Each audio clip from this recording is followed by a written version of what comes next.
పశ్చిమ గోదావరి జిల్లా వీరవాసనంలో భారీ చోరీ జరిగింది. తాళం వేసున్న ఇంట్లో చొరబడ్డ దుండగులు 35 కాసుల బంగారం, పెద్ద మొత్తంలో నగదు దోచుకెళ్లారు. సమాచారం అందుకున్న పోలీసులు క్లూస్ టీమ్, డాగ్ స్క్వాడ్తో రంగప్రవేశం చేశారు.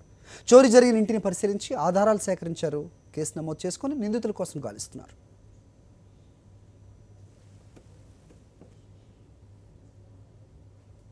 మంగళవారం రాత్రి హైదరాబాద్ వెళ్ళాను. తిరిగి ఈరోజు ఆదివారం ఉదయం వచ్చేసరికి ఇంట్లో దొంగతనం జరిగి 35 కాసులు బంగారం, ఒక 1,60,000 క్యాష్, ఇంకా మొబైల్స్, ల్యాప్టాప్, కెమెరా, విలువైన వస్తువులన్నీ తీసుకున్నాను. నారాయణ ఆయన 24వ తారీఖున తన తండ్రికి ఆరోగ్యం బాగోదని చెప్పి హైదరాబాద్ ఇంటికి తాళం వేసుకుని వెళ్ళాడు. తిరిగి వచ్చి ఈరోజు ఉదయం చూసుకునేసరికి ఇంటి తాళాలు బద్దలు కొట్టి లోపలికి ఎవరో వ్యక్తులు ప్రవేశించున్నట్టుగా చూడటంతో మాకు పోలీసులు రిపోర్ట్ ఇచ్చాడు. మేము అక్కడికి వెళ్ళి చూడగా ఆ ఇంటి తాళాలు బదులు కొట్టి లోపల ఉన్న కొంత డబ్బు, బంగారం, అలాగే అతనికి ఉన్న 2 సెల్ ఫోన్లు దొంగతనం జరిగినట్లుగా గుర్తించాడు.